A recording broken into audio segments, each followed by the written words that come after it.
Les stages de Smash Bros sont dangereux. Bon, certains plus que d'autres, et aujourd'hui j'évalue le niveau de danger de tous les terrains présents dans Smash Bros Ultimate pour qu'on puisse enfin combattre à mort sans le stress d'être écrasé par un chaton géant.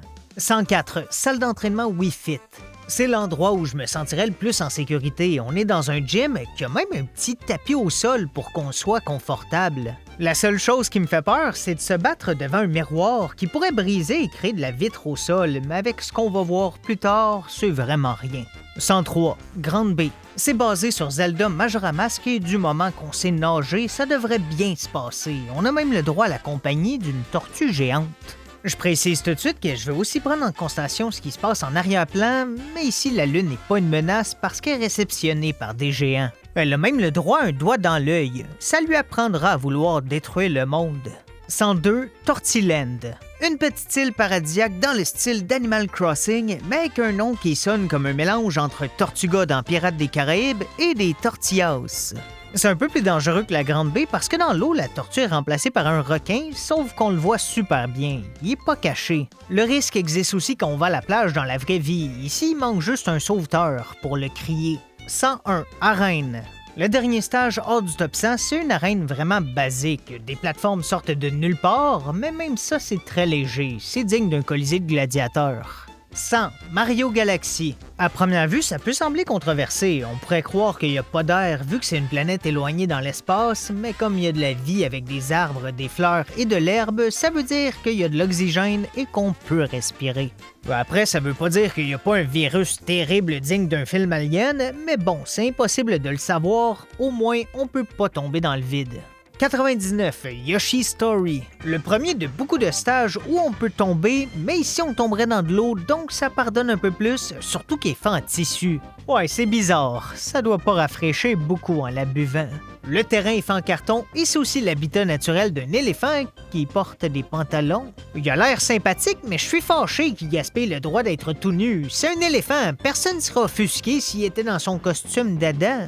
98. Dreamland GB. On peut pas tomber si on reste dans le cadre, par contre à l'extérieur, c'est problématique parce qu'on voit pas l'extrémité. J'ai l'impression que c'est comme ça que pensent mourir les fans de la théorie de la Terre plate. 97. La prairie dorée. C'est un terrain plat avec plein de pièces d'or qui flottent comme par magie. Ça a l'air cool, mais dans la vraie vie, les percuter, ça ferait mal en tabarnak. Juste me cogner l'orteil sur un meuble me fait crier. Imagine me défoncer le crâne sur quelque chose qui vaut plus cher que l'entièreté de mon compte de banque. Faut aussi pas négliger que le décor bouge, ce qui amène des petites portions où on pourrait tomber, mais ça reste assez simple. La grande majorité du temps, il y a au moins une plateforme directement au-dessus. 96. Tomodachi Life. Probablement un des niveaux les plus réalistes, surtout si vous avez des voisins bizarres. En vrai, tout est assez tranquille. Je présume qu'on va plus passer par les escaliers sur le côté versus à travers le plancher, mais sinon, les habitants vivent leur vie. Je me sens presque mal d'aller me battre chez eux. 95. Ring de boxe. Un autre cas réaliste parce qu'on est dans un ring professionnel. Le plus gros risque, c'est le système d'éclairage qui dans le jeu peut tomber, mais ça c'est pas irréaliste. Dans la vraie vie, si des gens sautent dessus à pieds joints, pas mal tout devient un danger. 94. Mario Bros. C'est basé sur le tout premier jeu Mario pour arcade de 1983 avant même Super Mario Bros. Et ici, les éléments dangereux sont des tortues et des crabes. Je pense que dans la vraie vie, je pourrais les gérer.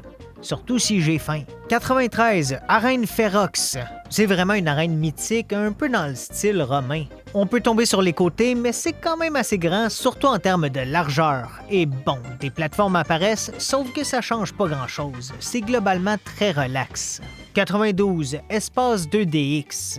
Ici, c'est un peu drôle de voir M. Game & Watch sur le terrain alors qu'il est jouable dans le jeu. En termes de sécurité, il existe plusieurs scénarios, dont 3 qui ressortent du lot. Le premier, c'est un bâtiment en feu, mais on n'est pas dans le bâtiment. On est dans la rue à côté, dans les jambes des pompiers, donc ça serait juste chaud. Le deuxième fond, c'est une genre de cage où 2 personnes essaient de nous empêcher de sortir. D'un point de vue éthique, c'est terrible. Ça brime nos droits, mais si on reste, ça va. Dans le pire des cas, on reçoit un bon coup de chaise, comme un lutteur. Le troisième paraît simple, mais c'est le plus dangereux. Après que M. Game & Watch échappe de l'huile au sol, des outils commencent à tomber du ciel. Je me sentirais comme dans Home Alone.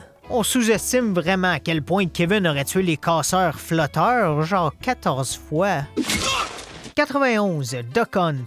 Un des plus grands classiques rétro, la cassure 90 degrés dès la fin de l'herbe est sec, mais en même temps, ça fait en sorte qu'on voit où faut vraiment pas aller.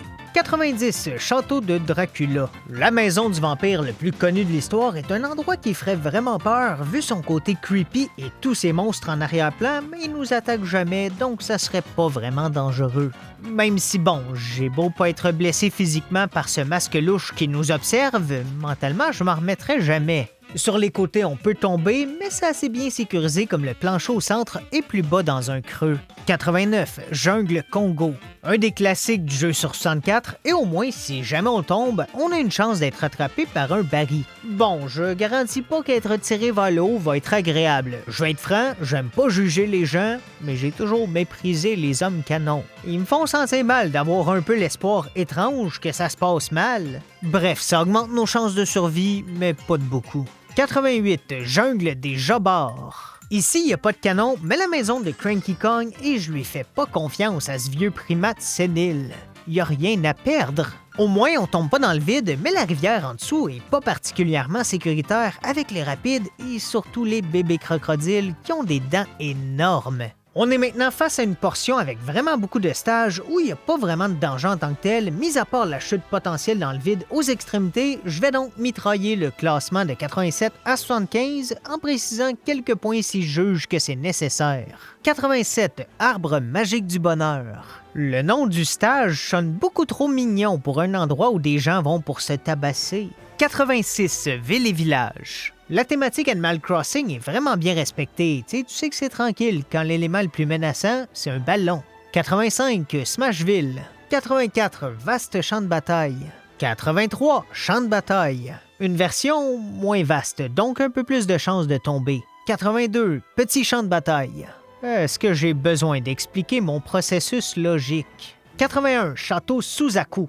80, Stade Pokémon 2. Je me demande si plus tard on va voir un stade Pokémon 1. Ici, il y a 4 éléments qui modifient le terrain, l'électricité, la glace, l'air et la roche, mais aucun est vraiment dangereux. À la limite, celui de la glace nous fait juste regretter de ne pas avoir amené un manteau. 79, Cascade Congo. Comme pour la jungle Congo, il y a un baril, mais cette fois on est au beau milieu d'une chute, donc le sol serait super glissant, surtout que les billots de bois sont même pas stables. Un peu plus bas, on a aussi accès à un rocher qui, de son côté, est stable. Mais je serais jamais capable de revenir et faudrait venir me chercher comme un chat coincé dans un arbre. 78, Île de Yoshi. C'est le 3e stage de Yoshi à date et le 3e fait en carton. Finalement, Yoshi est peut-être juste pauvre. Quoiqu'avec le recul, c'est logique. C'est quand même bien juste un gros dinosaure un peu imbécile. C'est pas comme s'il était médecin. 77, Zone Windy Hill. Un stage basé sur l'univers de Sonic avec des ressorts aux extrémités, mais c'est à double tranchant. Ça peut t'aider si jamais t'étais trop loin. Ça peut aussi te lancer dans le mauvais sens. Au moins, ça serait une mort le fun. Oui! 76, Super Mario Maker. L'élément clé, c'est que fidèle au concept de Mario Maker, les stages sont aléatoires, donc c'est vraiment dur de donner un avis définitif. Mais ça ressemble pas mal toujours à ça, légèrement dangereux, sans plus. 75, Dreamland.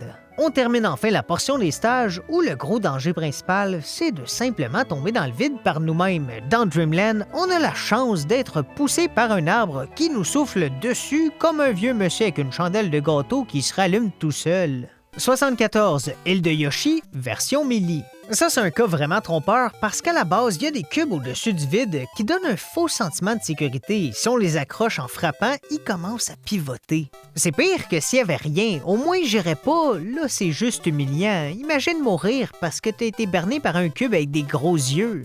73, Château d'Hyrule. On est sur le toit du château et c'est très spacieux. On peut pas entrer dans le château, mais c'est pas grave. C'est une belle journée où il fait beau.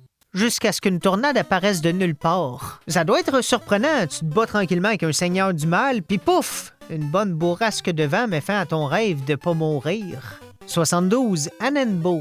Ça vient avec une des ambiances les plus étranges de la série. Ça commence mal quand on est constamment attaqué par des têtards volants. Ça ferait sûrement pas mal, mais ça serait aussi énervant que des maringouins. Moins de piqûres, plus d'odeur de merde. Si on tombe dans l'eau, oui, c'est pas une mort immédiate, mais on coule vite avec absolument aucune solution pour revenir à la surface, donc c'est presque pire. Comme disait mon grand-père, mieux vaut mourir rapidement que de souffrir et venir à ta fête. 71. Royaume champiternel. On a droit à un niveau qui bouge de gauche à droite comme dans les jeux Mario 2D. C'est une vitesse assez lente pour nous laisser réagir, ce qui est bien, et les tuyaux sont un peu hauts, mais on a assez d'espace pour les contourner en se faufilant. Le plus gros problème, c'est le fameux escalier final. Ça paraît pas, mais c'est genre 4 fois plus grand qu'un humain, donc on peut pas juste sauter comme si rien n'était. Par contre, avec les cracks entre les blocs, on pourrait faire un peu d'escalade et s'en sortir indemne. Ou on peut aussi juste sauter en bas et se casser les jambes. Honnêtement, avec tout le stress, ce serait sûrement mon option préférée. 70. Honnête. La ville qui semble à la fois la plus anodine et à la fois la plus dangereuse au monde. Dire que les risques d'être frappé par une voiture pourraient presque être réduits à zéro avec une petite pancarte. Attention à nos enfants. Parlant de pancarte, l'énorme panneau de la pharmacie est très mal accroché et peut nous tomber dessus. Au moins, si on survit, la pharmacie va pouvoir nous fournir les Advil. 69. Royaume champignon. Un classique. Nous, on sait que les plateformes au milieu du niveau disparaissent si on reste dessus trop longtemps, mais si t'es pas au courant, c'est tellement une mort cruelle, genre « Ah merde! J'ai fait trop confiance à un système de poulies. » Il y a aussi des tuyaux qui, cette fois, viennent avec des plantes piranhas, ce qui est dangereux, mais si on reste loin, ça devrait bien aller. 68. Royaume champignon 2. Même concept, mais ici les plateformes sont des billots de bois qui descendent via la chute, donc ça sera encore pire à utiliser. Pas de plantes piranhas, ce qui peut sembler une bonne nouvelle, mais sembler est important. On a plutôt droit à Pidgey sur son tapis volant. Le plus gros problème, par contre, c'est Birdo. Je sais pas, moi je serais content de l'avoir, mais là elle commence à mitrailler des œufs plus gros que ma tête. Ça doit tellement faire mal. En tout cas, plus qu'un œuf de poule, et déjà ça, c'est pas particulièrement le fun. 67. Stade Pokémon. La première version du stade qu'on a vu plus tôt, mais ici un des éléments mène à un terrain qui serait dangereux. C'est pas l'eau, l'herbe, ni même la roche, c'est bien évidemment celui du feu. Pas vraiment besoin d'explication pour ça. 66. Zone Green Hill. Deuxième stage de Sonic qu'on voit, et ici c'est la zone la plus iconique de la franchise. À la base, ça semble très sécuritaire, mais durant l'action, des portions du terrain s'écroulent et comme ces trous sont aléatoires, ça serait hyper stressant. Ça peut tomber directement en dessous de nous. Bref, si on fait attention, on peut survivre, surtout si on est chanceux. Oh merde. 65. Frégate Orphéon. Faut en profiter parce que c'est un très rare stage de Metroid qui est pas un endroit totalement meurtrier pour un humain sans armure, surtout que l'insecte géant à l'arrière est dans un genre de tube qui l'empêche de nous tuer. Importante emphase sur tuer, pas traumatiser. Je me suis réveillé une fois avec une araignée sur mon oreiller et j'y pense encore 10 ans plus tard. Imagine ça! Bon, ça reste pas idéal. On peut tomber dans le vide et le changement de gravité est un peu spécial, mais ça se fait en douceur. Je vois un peu ça comme un exercice de simulation de la NASA, donc ça serait correct. 64. Verte Prairie. Un de mes stages préférés de Melee. Ça ressemble à Dreamland avec l'arbre qui nous souffle dessus, mais au moins ici, il peut nous offrir des pommes. Une pomme par jour éloigne le médecin pour toujours. Dommage qu'une bombe tout court te rapproche de la morgue pour toujours. 63. Hôtel de ville de New Donk City. C'est l'endroit le plus connu de Mario Odyssey, mais on reste pas juste devant l'hôtel de ville. Une plateforme nous fait monter à 4 étages différents et mis à part les potentielles chutes, y a rien de vraiment dangereux. Surtout qu'avant de partir, une flèche apparaît, donc on n'est jamais vraiment pris de court. 62. Tour prismatique. C'est environ la même situation, mais on va un peu plus dans tous les sens. En gros, c'est fortement déconseillé si t'as le vertige. 61. Place Delfino. Un autre cas de plateforme mobile où on visite plusieurs endroits fixes, cette fois dans l'univers de Mario Sunshine. C'est assez tranquille, mais je recommande d'amener de la crème solaire. 60. Célesbourg. Le dernier stage dans ce style, mais cette fois dans l'univers de Zelda. On semble aller un peu plus vite et on est dans les nuages, mais pas si haut que ça dans les nuages. Je vais entrer dans les détails plus tard quand ça devient problématique, mais pour l'instant, pas de problème majeur d'oxygène. 59. Château de Peach. Sensiblement la même chose en termes de hauteur, où on est dans les nuages, mais pas 8000 mètres d'altitude, qui représente la zone de la mort où survivre plus d'une vingtaine d'heures est physiquement impossible. Ici, on voit clairement le château en bas. On doit être au maximum autour de 2000 mètres. Par contre, ça ne garantit pas notre survie. Le terrain stable est très petit. Il y a des plateformes qui bougent et le pire, c'est le bloc qui nous fait rebondir si jamais on l'accroche. 58. Locomotive des esprits. On se bat sur un train qui va à pleine vitesse. J'ai assez joué à Red Dead Redemption pour penser que ça va bien aller. c'est peut-être pas bon d'avoir autant de fausse confiance. Par contre, le degré de pression sur le train devient plus élevé quand un genre de mini-tank en métal vient nous pousser. Même Arthur Morgan n'a pas vécu ça. Je commence à douter de mes capacités.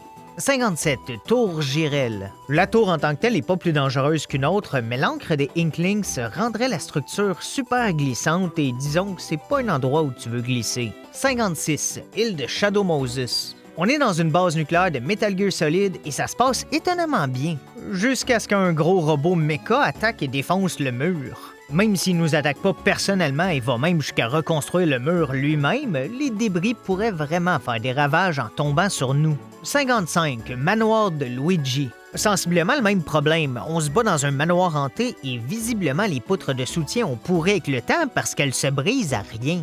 Je pense que c'est pire que pour l'île parce qu'ici on risque d'être directement sous l'effondrement. 54. Tour de l'éveil. Un autre endroit où il y a eu du laisser-aller niveau entretien de bâtiment. Quoiqu'ici au moins, ils ont l'excuse que la tour avait été abandonnée pour 100 ans avant de sortir du sol. Sinon, on peut aussi tomber et malheureusement, on n'a pas de paravoile. J'ai toujours voulu essayer. En fait, ça, c'est dans ma tête. Si on me donnait vraiment la chance de le faire, je me trouverais une excuse du genre. Ah, finalement, je peux pas, Je veux vivre. 53. 3D Land. C'est la deuxième fois qu'on a un genre de niveau classique de Mario et si rien garantit notre mort, beaucoup d'éléments sont dangereux, surtout les gros pics géants vers la fin du parcours. 52. Forside. On se bat au sommet d'une ville et passer d'un bâtiment à l'autre serait pour le moins audacieux. Moi, je serais plus du genre à rester où je suis et crier aux autres « Allez, viens te battre si t'es un homme! » en espérant vraiment que mon adversaire a pas trop d'orgueil sur sa masculinité. Le pire, c'est la soucoupe volante qui débarque à l'improviste. Ça ferait peur, mais en même temps, la soucoupe fait rien de particulièrement méchant. On pourrait juste chiller avec des extraterrestres. C'est cool! Si les extraterrestres font pas tous les tests que notre imagination pense qu'ils font. 51. Balloon Fight. Une des ambiances les plus étranges, je serais juste mal à l'aise d'être là. Bon, ça aide pas que des genres de fidget spinners apparaissent dans le vide pour nous catapulter si jamais on leur touche. Il y a d'autres éléments, si on tombe dans l'eau, un poisson perd pas de temps et commence à nous manger. J'ai eu des sessions de pêche plus agréables. Même si je prends ça avant de me faire frapper par une des petites boules éclairs lancées par un nuage, c'est super lent, mais ça s'en vient, ça s'en vient. Ça s'en vient! 50. Verger de l'espoir. C'est un nom qui sonne tellement pathétique. Oh, ici, c'est où on cultive de l'espoir. Ça fait du bien après un après-midi passé dans le salon de la dépression. On est sur une planète étrangère avec les Pikmin et c'est quand même drôle qu'ils construisent autour de nous un genre de bol de grand-mère. Hey, si ça m'empêche d'avoir un ice contact avec cet énorme crabe, ça me va. Je sais pas pourquoi, il a l'air de sentir les oignons. 49. Paper Mario. Encore une fois, beaucoup de variété dans les éléments dangereux. On commence en étant attaqué par un ventilateur géant. Ça souffle tellement fort, ça serait dur de résister. On est loin de moi qui mets ma bouche devant un ventilateur pour parler bizarrement. Bonjour! Après, on se retrouve sur un bateau où des créatures aquatiques géantes s'en prennent à nous avant de finir notre aventure sur l'entrée du château de Bowser où il y a très peu d'espace pour combattre, mais surtout ça pivote beaucoup.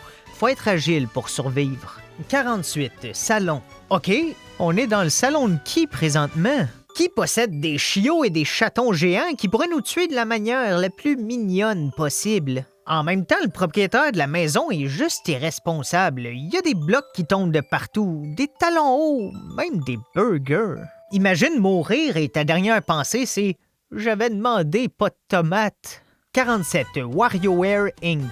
Le stage de base est basique, mais comme les jeux WarioWare, on est rapidement téléporté dans les situations les plus loufoques et dangereuses possibles, comme boom, out of nowhere, tu peux te faire écraser par un gros pied en sandales. Oh, faites qu'il soit propre. C'est plein de mini-jeux uniques, donc le niveau de danger varie, mais au moins on a toujours une stratégie possible pour s'en sortir. Mon coup de cœur, c'est les flèches tirant l'air. Enfin, je pourrais vivre mon rêve de pouvoir dire... Moi aussi, j'étais aventurier autrefois. Et puis, j'ai pris une flèche dans le genou. 46. PictoChat 2. C'est un stage très similaire. En fait, beaucoup d'épreuves sont pratiquement les mêmes, mais je trouve qu'il y en a un peu plus qui sont potentiellement mortelles. Smash Bros est vraiment là pour nous rappeler qu'il faut toujours être sur ses gardes pour pas se faire frapper par une voiture. Ça peut arriver n'importe où. Vraiment n'importe où. 45, circuit en 8. Ici, il n'y a pas mille et une épreuves. Le point central, c'est qu'on se bat au beau milieu d'un circuit de Mario Kart. 44, circuit Mario. Même concept, mais cette fois, on se promène un peu partout sur le circuit via une plateforme. Vu l'antigravité, ça tourne dans tous les sens et étourdi comme on serait, ça rendrait la portion éviter les voitures un peu plus difficile, surtout que je fais pas confiance aux mascasses d'essayer de nous éviter. 43, Pac-Land. Oh, ça donne l'impression de se battre dans un dessin d'enfant de 8 ans. La ville en soi est simple, c'est pas vraiment dangereux. Après, on progresse vers une forêt, puis un château avant d'être téléporté dans un endroit étrange, mais encore là, ça passe bien. C'est quand on refait le parcours à l'envers pour revenir que ça devient complexe. J'aime pas vraiment nos chances dans le parcours, il y a des précipices assez profonds. En fait, même l'eau est weird. On flotte pas, on fait juste tomber à pic. On dirait qu'on a volé de l'argent au cartel et qu'il nous amène se baigner avec des souliers en béton. 42, Magicant. Dans ce stage, les nuages ont l'air de goûter la barbe à papa. C'est un endroit charmant qui semble tellement synonyme de paix. Jusqu'au point où un canard super musclé apparaît et commence à nous tabasser. 41, Newport City. Une ville qui flotte grâce à des fusées, mais elle est quand même assez grosse et c'est important parce qu'on doit à tout prix éviter le monstre rose qui apparaît pour nous tuer en une bouchée. Dans Smash, comme dans Mode 3, son jeu d'origine, la chimère est invincible, donc notre seule option, c'est vraiment de l'éviter. C'est dommage parce que j'aurais tellement aimé flatter le petit poussin sur sa tête. 40, planète lointaine. Comme pour la planète de Mario Galaxy, toutes les conditions pour la vie semblent respectées, mais ici, tout est massif. Un énorme Bulborb apparaît en ouvrant la bouche et il est prêt à engloutir n'importe quoi, un peu comme moi quand je vais au buffet. Là, c'est facile de se dire « j'ai juste à pas tomber », sauf que sur cette planète, disons que la pluie est un peu intense. On est loin de la pluie qu'il me fallait une vitesse entre la marche rapide et le jogging parce que je veux pas être trop mouillé, mais je veux pas non plus avoir l'air d'un imbécile qui sprint. 39, 75 mètres. Le vieux jeu culte Donkey Kong dans toute sa splendeur. Le gros gorille colérique est évidemment l'élément central du stage, donc je me tiendrai loin,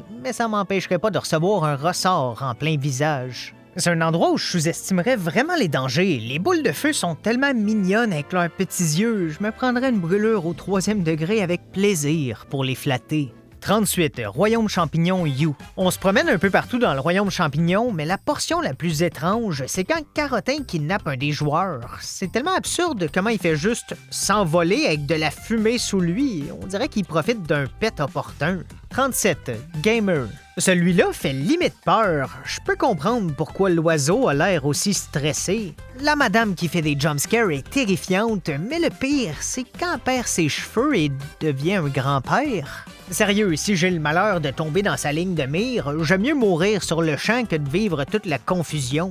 36, Vaisseau pirate. Oh, un bateau en haute mer dans l'univers charmant de Wind Waker, c'est relaxant. Jusqu'au moment où on se fait bombarder. Oh, d'habitude, ça gâche un samedi soir. L'explosion est massive et toute cette confusion mène au crash du bateau. Au moins ici, l'eau serait tiède. J'aime mieux nos chances de survie que Jack.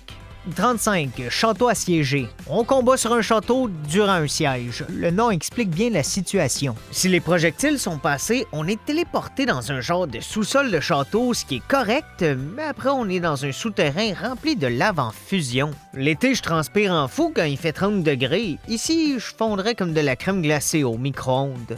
34, Wrecking Crew. Un bâtiment en destruction. Avec plein de bombes, c'est dangereux non seulement pour les explosions, mais aussi pour les débris du bâtiment. 33, Safrania. Le premier stage culte de Smash Bros où on est attaqué par des Pokémon. Ici, notre survie potentielle dépend vraiment de qui va apparaître. Est-ce qu'on est chanceux avec Lévianor ou bien victime d'une attaque terroriste avec Electrode? 32, Pont d'Ordin. Au début, le pont est très sécuritaire, donc à ce niveau-là, ça va. Le problème, c'est quand un orque débarque sur Pumba avec une mauvaise haleine pour faire exploser une grosse portion du pont.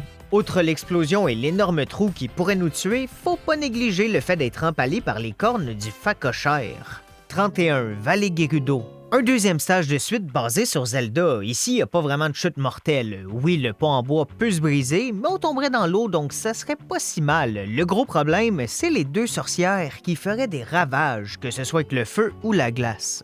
30, course arc-en-ciel. J'ai toujours détesté ce stage. Si on restait sur le bateau, ça serait tranquille, mais il tombe rapidement et on est forcé à faire une course à obstacles dans le ciel. J'aurais tellement peur, je me sentirais comme si j'étais Alex Honnold, mais avec un peu plus d'urine sur mes pantalons. 29, Château de la Princesse Peach.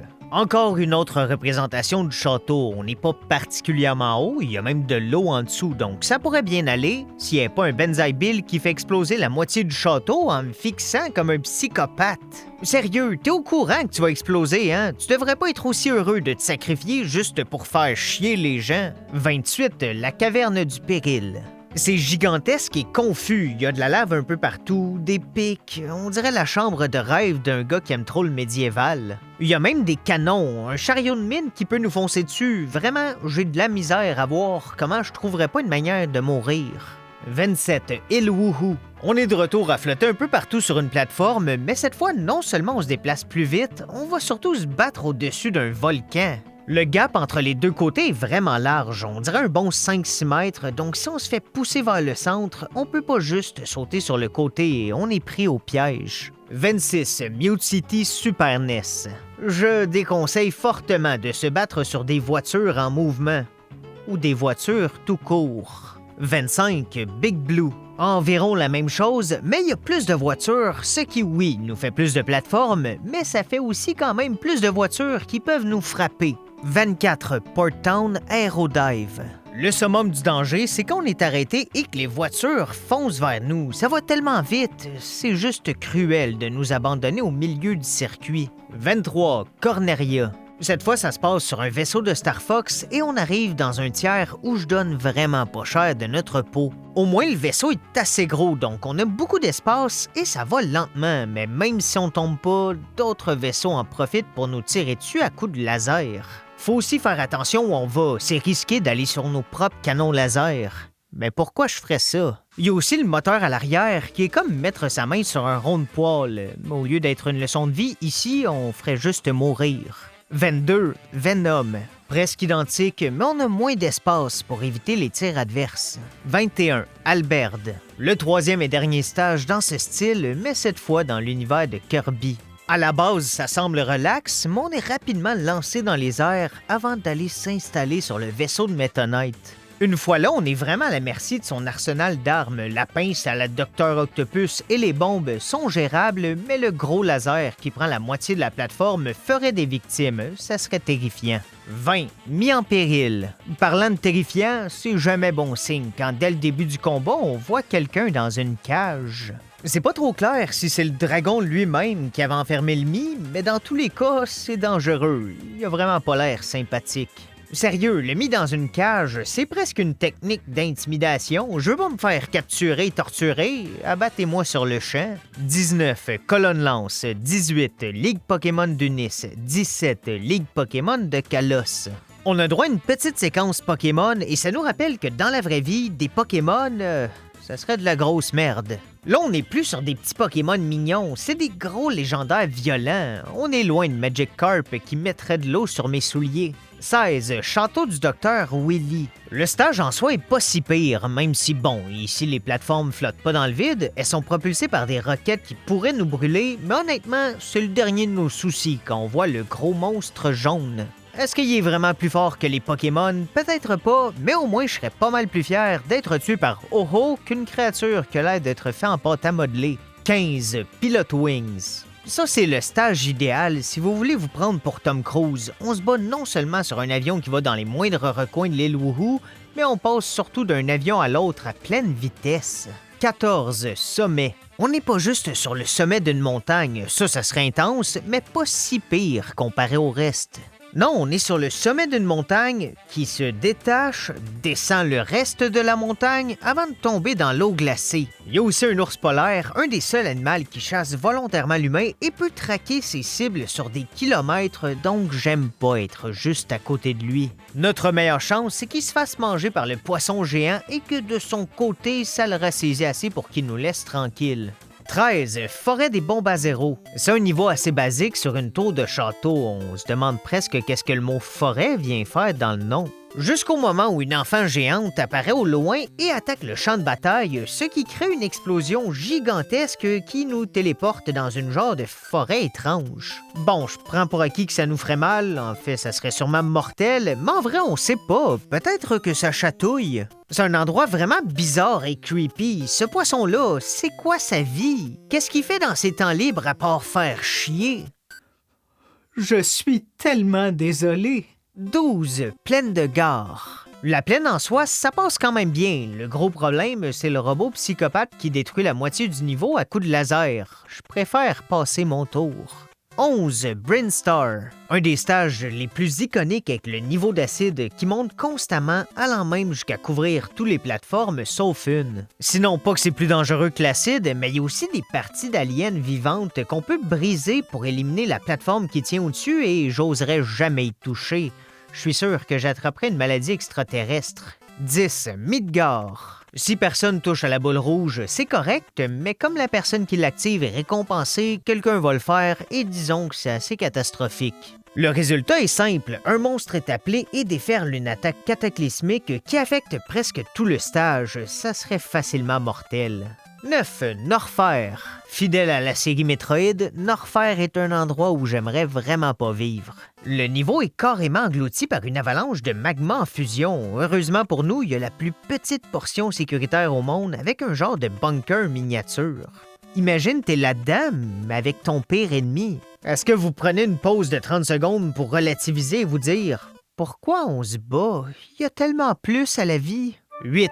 Temple, 7. Royaume céleste, 6. Temple de Palutena. J'en ai parlé plus tôt, mais ça pour moi, c'est 3 stages qui sont trop dans le ciel pour que notre niveau d'oxygène soit acceptable. Comme j'ai dit, la zone de la mort se situe environ à 8000 mètres et les nuages de leur côté sont à une hauteur qui varie d'environ 2000 mètres à plus de 14 000 mètres. Donc dans ces 3 cas, il n'y a pas vraiment de nuages au-dessus de nous. À quelle hauteur on est précisément, impossible à dire, mais je vais prendre pour acquis qu'on est au-dessus de la zone de la mort. C'est dommage parce que sinon, les 3 stages semblent assez paisibles, en tout cas plus que le prochain. 5. Tour de l'horloge de l'Ombra. Ce stage est pas mal juste une drop infernale sans fin, surtout qu'on tourne dans tous les sens, et si c'était pas assez, on termine notre beau parcours qui donnerait un léger mal de tête devant un monstre antique.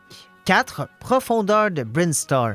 Cred, le gros monstre, a la fâcheuse habitude d'attaquer la plateforme sur laquelle on est pour la faire tourner et comme si c'était pas assez, il envoie de la lave partout comme un chien qui se secoue dans la maison après avoir joué avec de la boue. Il y a pire, mais le problème, c'est que psychologiquement, je serais assez naïf pour croire en mes chances. 3. Fontaine des rêves. 2. Traversée de Lila. 1. Destination finale. Après 3 stages trop dans le ciel, on a le droit à 3 stages littéralement dans l'espace. Bon, vous n'avez pas besoin de moi pour savoir que ça serait mortel, mais après quelques petites recherches, j'ai appris qu'on pourrait survivre quelques minutes dans l'espace.